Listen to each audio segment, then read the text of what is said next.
Space epic called Star-Lords and the Terror of the Poison Mask. Hi, I'm Jim Finnerty, and tonight we'll meet two young filmmakers who brought a bit of Hollywood to South Euclid. That's up next on PM Magazine.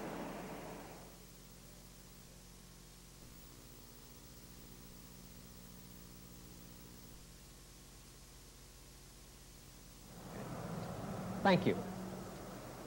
Hi, we're off to the movies tonight on PM Magazine. A couple of science fiction epics, an animated short called The Incredible Eating Thing. But these films aren't from Hollywood, they're from South Euclid, the product of two young filmmakers who are 14 years old. I'm Jim Finnerty, and tonight on PM Magazine, it's a bit of Hollywood at home. Hi, I'm Kathy Brugette, and also tonight on PM Magazine, we'll be taking a look at a modern approach to log cabin living here in Newberry, Ohio. But first, in our departments, Helen Greenleaf has a wise buy on used cars. Dr. Supis explains those sometimes frightening heart palpitations. And Randy and Rusty have discovered the latest on the penny arcade scene. Then, find out how you score at a school for singles. But first, here's Jim. What's it take to be a filmmaker these days? Well, there are a couple of ways you can go. First of all, if you want to make an epic like Star Wars, you need some computers, a camera, and about $20 million in cash. Too expensive? How about $12 and a can of Play-Doh?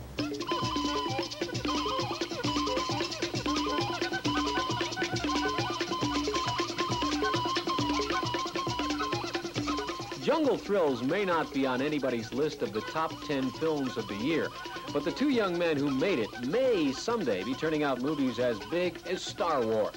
Dan Freed and Bob Nebel are 14 and have been producing films for 2 years now, using things like Play-Doh, clay, or tinfoil to make films like Star-Lords, The Terror of the Poison Mask, or their latest, The Incredible Eating Thing. All right, why don't you, let me get focus here. All right, bring it up into the middle. Bring it up in the middle of the table, because I want to get the right shot and show some of the wall, too. Okay, make the Play-Doh, make the stuff come out just a little bit, and I want to make it slow, so I'm going to take like 3 shots in between. Okay, got it ready? Where do you get the ideas for your films? We'll just think of something, you know, like if we want to do a science fiction thing, we feel like doing a science fiction thing, then we'll go about thinking of some plot, or like if we have a convenient set, we'll try to make some kind of movie into that. We've made about 30 films.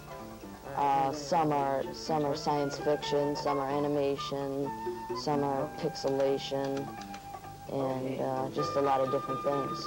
Animation and pixelation, or stop-motion photography, are just two of the techniques used by Dan and Bob to create films which show a great deal of skill and creativity.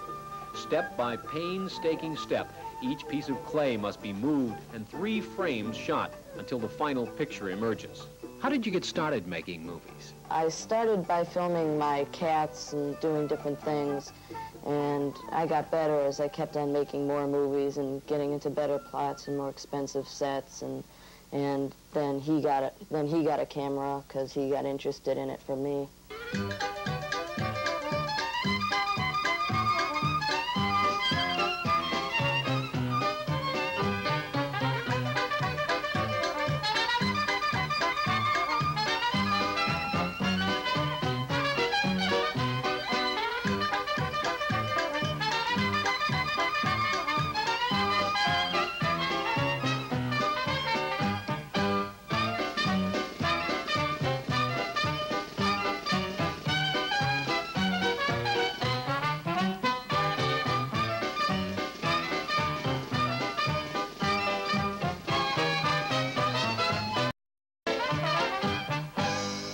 Okay, now bring it across the screen, a little lower, a little lower.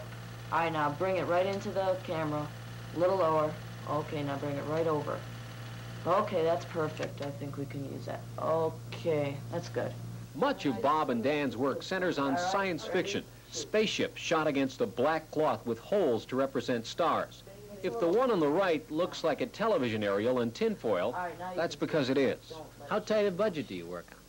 Tight. Whatever I can get. If I don't have a lot of money, then I won't make. Then I won't try to make a good film or a film of it.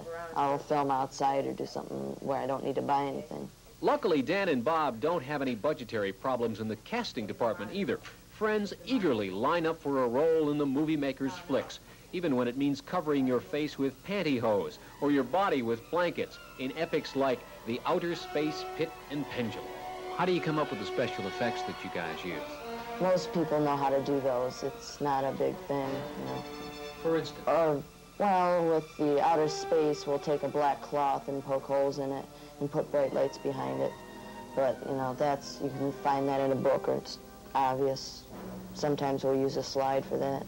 We'll just find things around the house, or we'll buy some things, and, you know, they're not, like my dad has a lot of metal things, and that's good for science fiction, and we'll just buy things, whatever else we need.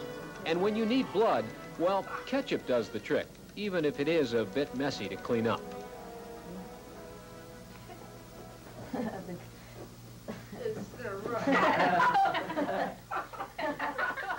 What's the toughest kind of film to make?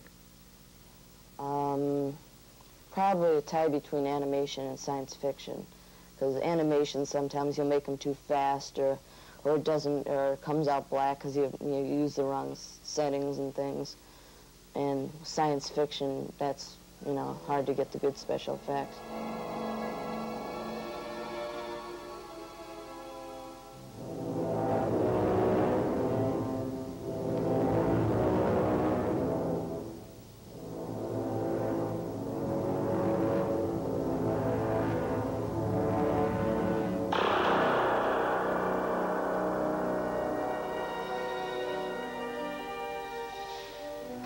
At 14, Dan and Bob must first finish junior high, then high school before they look ahead to their future. Bob wants to act, and Dan direct, a perfect combination. But for now, they're happy just being the best show on the block. I like the part where everybody, you know, says, wow, how did you do that? That's really excellent. You know, can I be in your next movie?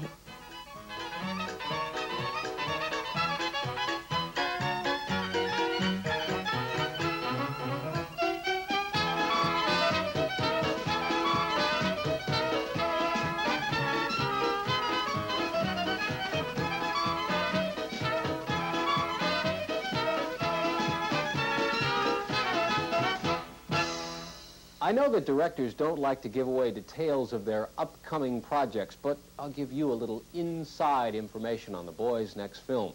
It's a science fiction epic set in a futuristic city, a white city made completely from, what else? Styrofoam. Coming back tonight on PM Magazine, we'll be off to meet Kathy in our department.